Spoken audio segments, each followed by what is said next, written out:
Uchenjeri w'abakuru unokosha wakadziziswa kuva kare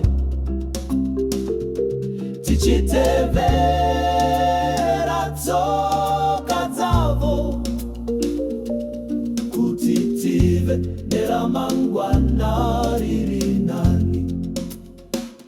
Uchenjeri w'abakuru chipo chakanaka,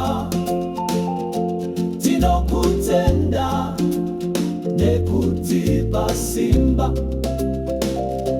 Chiedza chenyu chinopenya kutitungamira mukufamba kwedu. Miti mikuru yakamira ichitipa mimvuri yakanaka. Midzimu yedu inotichengetedza tiri vana vechokwadi.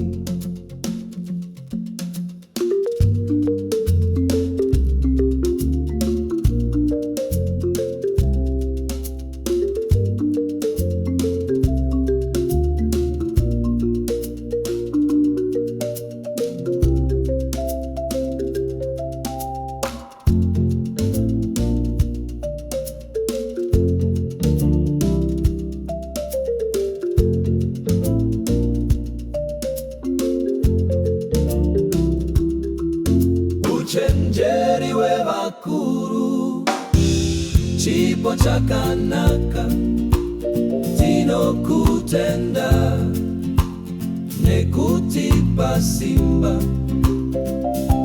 Chiedza chenyu chinopenya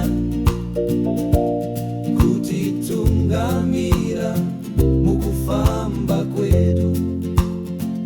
Uchenjeri w'abakuru chipo chakanaka,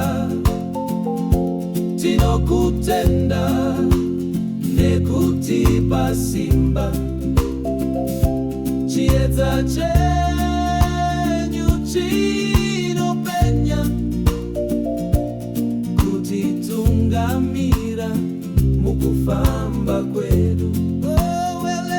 Uchenjeri w'abakuru chipo chakanaka, tinokutenda nekutipa simba. Chiedza chenyu chinopenya kutitungamira mukufamba kwedu. Kutitungamira mukufamba kwedu.